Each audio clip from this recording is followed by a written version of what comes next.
ഒരു കാലത്ത് ഭിക്ഷാടനം ചെയ്ത് ജീവിച്ചിരുന്ന അതിപാവപ്പെട്ട ഒരു വൃദ്ധയായ സ്ത്രീ ഉണ്ടായിരുന്നു. 5 ദിവസമായി അവർക്ക് യാതൊന്നും ലഭിച്ചിരുന്നില്ല. എങ്കിലും അവർ വെള്ളം മാത്രം കുടിച്ച് ഭഗവാൻ നാരായണന്റെ നാമം ജപിച്ച് തൃപ്തിയായി കഴിഞ്ഞു. 6-ാം ദിവസം ഒടുവിൽ അവർക്ക് ഭിക്ഷയായി ഒരു കൈ നിറയെ വറുത്ത കടലകൾ ലഭിച്ചു. കഠിനമായ വിശപ്പുണ്ടായിരുന്നിട്ടും അവർ അത് കഴിക്കാതെ ഉറച്ച മനസ്സോടെ ഈ അന്നം എന്റേതല്ല, നാളെ പ്രഭാതത്തിൽ വാസുദേവന് സമർപ്പിച്ച ശേഷം മാത്രമേ ഞാൻ കഴിക്കുകയുള്ളൂ. അവർ ആ വിശുദ്ധമായ കടലകൾ ഒരു ചെറിയ തുണിയിൽ ഭംഗിയായി കെട്ടി ഭഗവാന്റെ നാമത്തിൽ സമർപ്പിച്ച് ഉറങ്ങാൻ കിടന്നു. അതേ രാത്രിയിൽ ചില കള്ളന്മാർ ആ സാധു സ്ത്രീയുടെ കുടിലിൽ മോഷണത്തിനായി അതിക്രമിച്ചു കയറി. തിരച്ചിലിനൊടുവിൽ അവർക്ക് കിട്ടിയത് സ്വർണമാണെന്ന് കരുതിയ ആ ചെറിയ കടല കിഴി മാത്രമായിരുന്നു. ആ വൃദ്ധയായ സ്ത്രീ ഉണർന്ന് നിലവിളിച്ചപ്പോൾ പേടിച്ച കള്ളന്മാർ ആ കിഴിയുമായി ഓടി. ഗ്രാമവാസികൾ അവരെ പിന്തുടർന്നു. ഭയന്ന കള്ളന്മാർ ഓടി ഒളിച്ചത് ഒരു മഹർഷിയുടെ ആശ്രമത്തിനുള്ളിലായിരുന്നു. അവിടെ അന്ന് ഭഗവാൻ ശ്രീകൃഷ്ണനും സുദാമയും വിദ്യ അഭ്യസിച്ചു വരികയായിരുന്നു. ഗ്രാമവാസികൾ തങ്ങളുടെ അടുത്തേക്ക് എത്താറായെന്ന് മനസ്സിലാക്കിയ കള്ളന്മാർ വീണ്ടും ഓടാൻ തുടങ്ങി. ഓട്ടത്തിനിടയിൽ അവർ അറിയാതെ ആ കടലക്കിഴി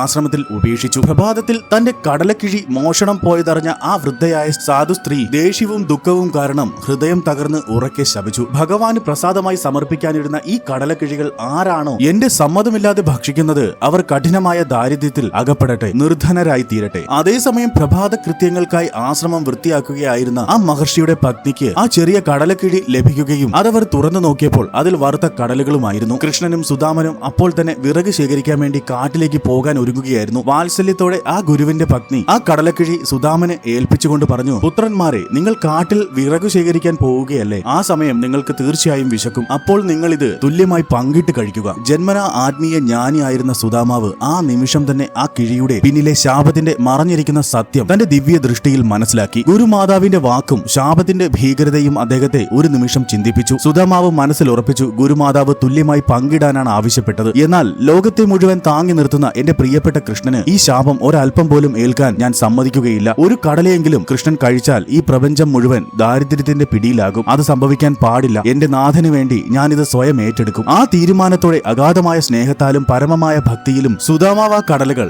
മറച്ചുവെച്ച് തന്റെ നെഞ്ചോട് ചേർത്തു പിടിച്ച് കൃഷ്ണനാമം ജപിച്ചുകൊണ്ട് അദ്ദേഹം ഒറ്റയ്ക്ക് ഭക്ഷിച്ചു. അതുവഴി ഭഗവാൻ ശ്രീകൃഷ്ണൻ ശാപമുക്തനാണെന്ന് ഉറപ്പുവരുത്തി. അതൊരു ഭക്ഷണം കഴിക്കലായിരുന്നില്ല, മറിച്ച് പ്രിയപ്പെട്ട കണ്ണനു വേണ്ടിയുള്ള ഒരു മഹാത്യാഗമായിരുന്നു. തന്റെ പ്രിയ നാഥനു വേണ്ടി ആ ദാരിദ്ര്യത്തിന്റെ ശാപഭാരം അദ്ദേഹം സ്വയം ഏറ്റെടുത്തു. അങ്ങനെ ലോകനാഥനെ ശാപത്തിൽ നിന്ന് രക്ഷിക്കാനായി സുദാമ സ്വമനസാലെ ദാരിദ്ര്യം തിരഞ്ഞെടുത്തു. സൗഹൃദത്തിനു വേണ്ടി സ്വന്തം ജീവിത സുഖം പൂർണ്ണമായി ത്യജിച്ച സുദാമാവിന്റെ ഈ ഭക്തിയുടെ മഹിമയാണ് അദ്ദേഹത്തെ കൃഷ്ണന്റെ ഏറ്റവും പ്രിയപ്പെട്ട ഭക്തനാക്കി മാറ്റിയത്. ഇനി നിങ്ങൾ പറയൂ, സുദാമയും കുചേലനും ഒന്നു തന്നെയാണോ? ഭഗവാൻ ശ്രീകൃഷ്ണനോടുള്ള സുദാമാവിന്റെ നിറഞ്ഞ ഭക്തി കാണിക്കുന്ന ഈ കഥ നിങ്ങൾക്ക് ഇഷ്ടമായാൽ ലൈക്ക് ആൻഡ് സബ്സ്ക്രൈബ് ചെയ്യൂ. രാധേ രാധേ.